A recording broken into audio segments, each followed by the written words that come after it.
Hip replacement यानी कूल्हे का दर्द। यह दर्द आजकल कुछ ज़्यादा ही सुनने को मिल रहा है। ये मैं आपसे इसीलिए कह रही हूँ क्योंकि कुछ समय पहले, कुछ महीने पहले ज़्यादातर घुटनों के दर्द की समस्या सुनने में आती थी, जिसकी वजह से टोटल नी रिप्लेसमेंट सब लोग कराते थे। पर एटलीस्ट आजकल हमारी प्रैक्टिस में तो ज़्यादातर पेशेंट्स कूल्हे के दर्द को लेकर आते हैं। यह दर्द इतना तेज होता है कि पेशेंट उसको बर्दाश्त नहीं कर सकता। इस दर्द के बहुत सारे कारण हो सकते हैं, आपका लाइफ़स्टाइल हो सकता है, आपकी डाइट हो सकती है।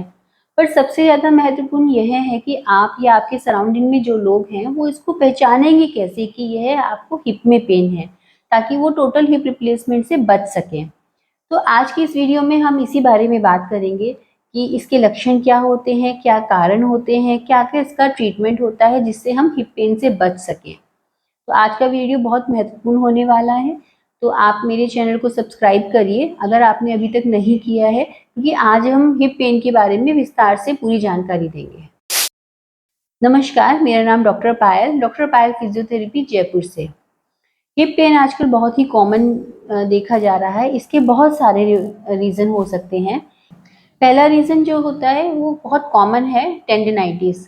टेंडन एक थ्रेड लाइक स्ट्रक्चर होता है, एक बैंड लाइक स्ट्रक्चर होता है, जो कि आपकी बोन को आपकी मसल से जोड़ता है।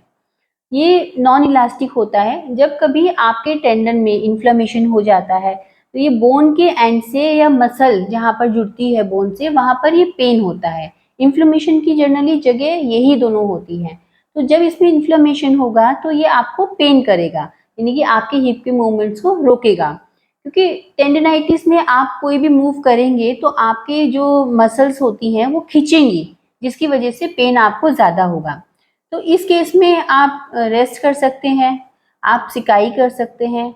अब सिकाई ठंडी करनी है या गर्म सिकाई करनी है, ये आपके डॉक्टर ही आपको बताएँगे। वो एक बार आपको एग्ज़ामिन करेंगे और उसके बाद वो बताएँगे, क्योंकि कुछ केसेज़ में सिकाई ठंडी करनी चाहिए और कुछ केसेज़ में गर्म सिकाई की जाती है। इसको कम करने के लिए कुछ एंटी इन्फ्लेमेटरी ड्रग्स दी जाती है, non steroid anti inflammatory drugs, जो कि इन्फ्लेमेशन को थोड़े टाइम के लिए कम कर देता है। और अगर पेन बहुत ज़्यादा होता है तो हम मसल रिलैक्सेंट भी देते हैं, ताकि उससे मसल रिलैक्सेंट से आपको थोड़ा-सा पेन कम हो, आपकी मसल्स थोड़ी-सी रिलैक्स हो जाएँ और आपका इन्फ्लेमेशन धीरे-धीरे कम हो जाए। इस केस में रेस्ट भी करना चाहिए, पर बहुत ज़्यादा नहीं, क्योंकि आप एंटी इन्फ्लेमेटरी ड्रग्स ऑलरेडी ले रहे हैं। जब आपका थोड़ा-सा पेन कम हो जाए तो उसके बाद आपको उस जॉइंट को मूव करना चाहिए, यानी कि थोड़ा-सा लाइट एक्सरसाइज़ेस करनी चाहिए। जब आपका टेंडन स्ट्रेच होगा तो आपकी मसल्स में पेन होगा, यानी कि आपकी मसल्स भी खींचेंगी और मसल्स जहाँ बोन से जुड़ रही है उस एंड पे भी पेन होगा।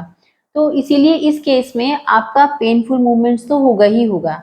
तो इसीलिए आपको इसका एंटी इन्फ्लेमेटरी ड्रग्स लेने चाहिए, या अगर आपका टेंडन कभी रप्चर हो जाता है, कंप्लीट रप्चर, तो फिर उसके लिए सर्जिकल ट्रीटमेंट्स होते हैं, यानी सर्जरी करके आपके जो टेंडन को रिपेयर किया जाता है। दूसरा जो कॉमन रीज़न आता है वो होता है बर्साइटिस। बर्सा एक ऐसा स्ट्रक्चर है जो आपके हर जॉइंट के पास होता है। सपोज़ आपकी मसल्स है जो कि आपके जॉइंट को क्रॉस कर रही है, तो उसके नीचे एक सॉफ्ट जेली जैसी स्ट्रक्चर होता है जिसे हम बर्सा बोलते हैं। ये आपके जॉइंट के ऊपर जो रगड़ होती है, मूवमेंट्स के दौरान जो रगड़ खाता है, उससे प्रिवेंट करता है, यानी कि आपके जॉइंट को सेफ करके रखता है। तो ये एक सॉफ्ट स्ट्रक्चर होता है। अगर इसमें कभी इन्फ्लेमेशन हो जाता है तो भी आपको पेन करता है। बर्सा आपके मूवमेंट को बहुत ही स्लो कर देता है। सपोज अगर आपको ट्रोकेंटिक बर्साइटिस में पेन है या उसमें इन्फ्लेमेशन हुआ है, तो आपको वहाँ पे स्वेलिंग होगा, क्योंकि ब्रेन तक सिग्नल जाएगा। अगर आपको इन्फ्लेमेशन होगा तो ब्रेन क्या करेगा, फ्लूइड को रिलीज करेगा। अब वो फ्लूइड एक जगह इकट्ठा हो जाता है तो उससे क्या होता है, स्वेलिंग बढ़ेगी। स्वेलिंग जैसे ही बढ़ेगी तो आपको उस जगह टाइटनेस फील होगा, यानी कि आपका जो जॉइंट का जो मूवमेंट है वो भी थोड़ा लॉक हो जाएगा और आपकी मसल्स पे एक्सेसिव प्रेशर पड़ेगा, तो उससे पेन आपको फील होगा। तो पेन फील होने से मूवमेंट्स आपका कम हो जाएगा। तो इसीलिए बर्साइटिस होने की वजह से भी आपको हिप में कहीं ना कहीं पेन हो सकता है। तो इसके लिए भी आप रेस्ट करेंगे, ठंडा गर्म सिकाई करेंगे जैसे भी डॉक्टर आपको सजेस्ट करे, और थोड़ा-सा इसमें भी कुछ एंटी इन्फ्लेमेटरी ड्रग्स दी जाती हैं जिससे आपको आराम आ जाता है। मैं आशा करती हूँ अभी यहाँ तक की वीडियो आपको अच्छे से समझ आ गई होगी। जो नेक्स्ट रीज़न है वो है मस्कुलर स्प्रेन या लिगामेंट स्प्रेन। ये आपको गिरने की वजह से हो सकता है, आपका ओवर स्ट्रेच होने की वजह से हो सकता है, या आप बाथरूम में अगर स्लिप हो गए हैं तब भी उसकी वजह से हो सकता है। बेसिकली जितने भी ये मस्कुलर या लिगामेंट स्प्रेन होते हैं, ये हाई इम्पैक्ट की वजह से होते हैं। यानी आपके जो फाइबर्स होते हैं वो स्ट्रेच हो जाते हैं और कई बार ये ब्रेक भी हो जाते हैं। इसमें आपको रिहैब की भी आवश्यकता होगी, क्योंकि जैसे ही फाइबर्स आपके ब्रेक होंगे या आप रेस्ट करेंगे तो हीलिंग के लिए आपको फिजियोथेरेपी की ज़रूरत होगी। उसमें इलेक्ट्रोथेरेपी और एक्सरसाइजेज दोनों की रिक्वायरमेंट होगी। हाँ, अगर आपका ग्रेड 3 या ग्रेड 4 रप्चर हुआ है लिगामेंट, तो उस केस में आपको सर्जन से मिलना चाहिए, क्योंकि उस केस में सर्जरी ही की जाती है ताकि आपके जो फाइबर्स हैं वो वापस से जुड़ जाएं और उनकी हीलिंग फास्ट हो। नेक्स्ट जो मेन रीजन होता है वो होता है हिप इम्पिगमेंट। ये इसमें क्या होता है, एक एबनॉर्मल ग्रोथ होती है आपके किसी भी जॉइंट पे, जिसे हम ऑस्टियोफाइट्स भी कहते हैं। तो इसमें क्या होता है, ये कैल्शियम जो होता है आपकी बॉडी पे या तो एक्सेसिव डिपॉजिट होना शुरू हो जाता है, या कैल्शियम अगर निकल जाता है तो उसकी वजह से आपकी बोन वीक होनी शुरू हो जाती है। तो इस केस में भी क्या होता है, जब एबनॉर्मल ग्रोथ होता है तो वो कहीं ना कहीं आपके जो जॉइंट को हैम्पर करता है, यानी कि आपकी मसल्स जो होती है उसके ऊपर वो रगड़ खाएगा, जिसकी वजह से आपको पेन होगा। आपका मूवमेंट उतना स्मूथ नहीं रह पाता, क्योंकि वो बीच बीच में आपको कहीं ना कहीं रगड़ खाने की वजह से पेन होगा और मूवमेंट भी आपका धीरे धीरे कम होता चला जाएगा। एबनॉर्मल ग्रोथ की वजह से आपके जो अंडरलाइन स्ट्रक्चर्स होते हैं, जैसे मसल्स हो गई, नर्व्स हो गई, उनके ऊपर भी प्रेशर पड़ता है। अगर आपका नर्व कंप्रेस्ड हो गया तो आपको शार्प शूटिंग पेन होगा, और वो नर्व जिस जिस एरिया को सप्लाई कर रहा है उस सब एरिया में पेन होगा। यानी ये जरूरी शूटिंग नहीं पेन है कि बोलते हैं, आपको पेन अनबेरेबल हिप तक में हो हो, सकता आपको है, हिप के इस साथ वजह से कई साथ बार आपको काफ्स में भी हो सकता है, आपको बैक ऑफ द थाई में भी हो सकता है। तो इस चीज को जानने के लिए कई बार हम एक्सरेज कराते हैं, तो उसमें वो एबनॉर्मल बोन जो ग्रोथ होती है वो दिख जाती है, और फिर उसका हम ट्रीटमेंट करते हैं। कई बार ये पूरा ऐसे मेडिसिन में से बोन को ठीक नहीं रिमूव होता, करने के लिए इसके लिए ऑपरेशंस सर्जिकल करने पड़ते ट्रीटमेंट हैं किया क्योंकि जाता पेन है।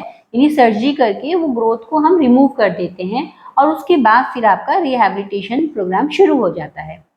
हमें याद है कि कुछ महीने पहले एक पेशेंट हमारे पास आए थे, जिनको मायोसाइटोसिस बर्साइटिस था, यानी कि उसमें एबनॉर्मल ग्रोथ की वजह से उनकी नर्व कंप्रेस्ड हो गई थी।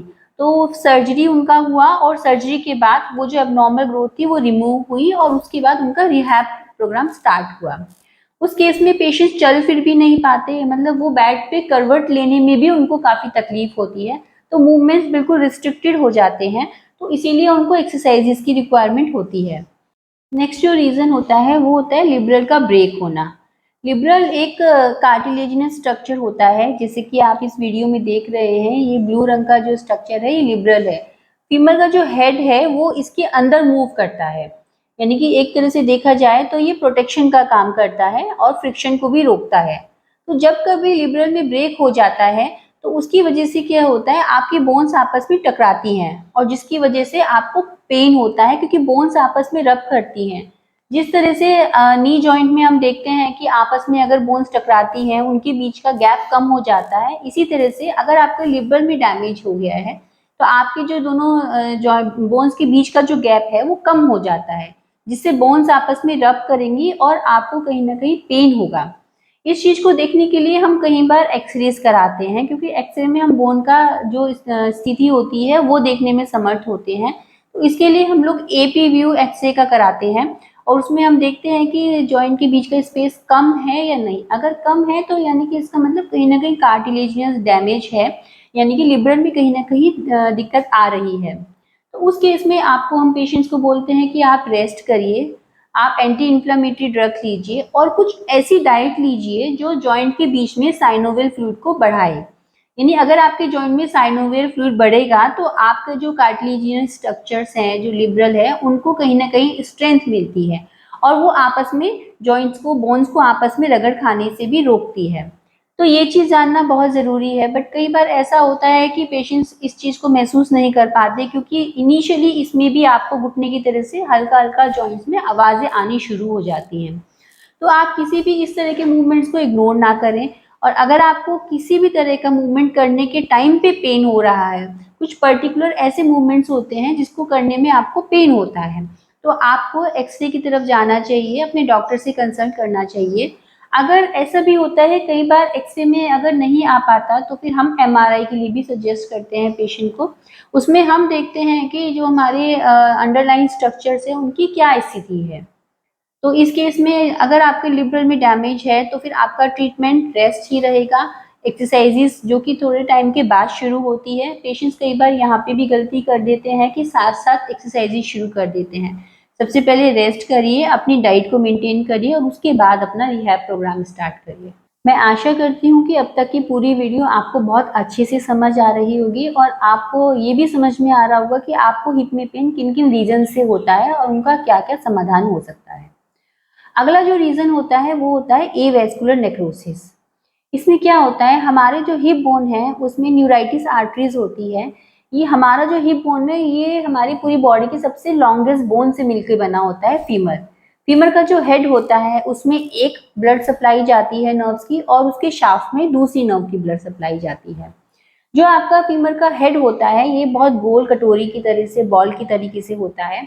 इसके सेंटर से ही नर्व्स निकल के जाती है। अगर किसी वजह से वो नर्व डैमेज हो जाए या वो नर्व का जो ब्लड सप्लाई है वो हैम्पर हो जाए तो उसकी वजह से आपको हिप पेन होता है, जिसकी वजह से आपको कई बार ऐसा फील होता है कि आपको हिप में या बैक में पेन जा रहा है जो कि आपका वहां से होते हुए इनर थाई से जाते हुए और आपके नी तक जा रहा है, क्योंकि वो पूरे ही आपके जितना बोन है वो पूरे ही बोन के पास तक आपको पूरा पेन फील होता है। तो पेशेंट समझ नहीं पाते हैं कि हमारा ये पेन कमर में हो रहा है या हमारा इनर थाई में क्यों जा रहा है और वहां से नी तक क्यों जा रहा है। तो उसका मेन रीजन यही होता है, क्योंकि फीमर हमारी बॉडी की सबसे लॉन्गेस्ट मसल होती है। तो अगर इसमें कोई भी दिक्कत हो जाती है तो आपकी बॉडी का अलाइनमेंट चेंज हो जाता है, यानी कि आप उस पैर पे वेट नहीं दे पाएंगे तो जो आपका पेल्विक रिंग है वो आपका टेढ़ा हो जाएगा। कई बार तो ऐसा भी होता है कि पेशेंट्स का जो स्टैंडिंग पोजीशन है वो थोड़ा सा टेढ़ा हो जाता है, तो उसका रीजन भी यही होता है।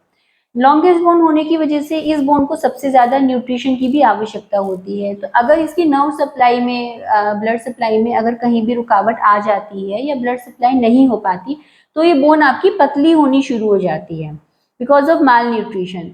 तो इसके लिए आपका एक पैर पतला हो जाएगा और एक पैर आपका नॉर्मल कंडीशन में रहेगा।